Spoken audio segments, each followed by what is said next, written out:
সকালবেলা ঘুম থেকে উঠে গেছি, আমার মুখ চোখ দেখে বুঝতে পারছো প্রচণ্ড গরম। আর আমার আজকে ঘুম থেকে উঠতে অনেক দেরি হয়ে গেছে, 10:30 বাজে উঠে। জানি না এত কেন দেরি হয়েছে, বাট অনেকটা দেরি হয়ে গেছে। এখন মাঠের দিকে আসলাম, চা খাওয়া দাওয়া করে দেবে, বাড়িতে কাজ করলাম।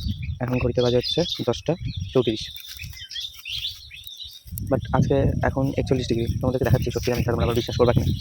এত এই যে হাওয়াটা দিচ্ছে ভালোই এখন। আর আর এই যে একজন, এরা সবাই একসাথে চলে আসলো, বাট ইনি হচ্ছে মাতব্বর একটা সব থেকে বদমাস ছাগল, সব থেকে বদমাস। ম্যাম করে ডাকছে, সব থেকে বদমাস ছাগল। খেলা বিলে চলে আসছি গাইস, এই রোদের মধ্যে, এই গরমে। আমারই একমাত্র পেছনে এত দম আছে, গরমে পড়তে বিলে আসছি একবারে 41 ডিগ্রির মধ্যে আমারই পুরো ফেটে গেছে। গাইস আমি কোথায় শুয়ে আছি দেখো, নেটের উপর শুয়ে আছি। গরম লাগছে, ভালো লাগছে না, শরীর মাথা ঘুরছে, নেটের উপর শুয়ে আছি। আর সামনের দিকের গাছগুলো দারুণ লাগছে, হাওয়া দিচ্ছে।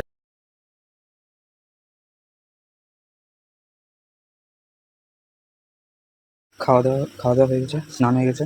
প্রচণ্ড গরম, আজকে পুরো কালো হয়ে গেছি।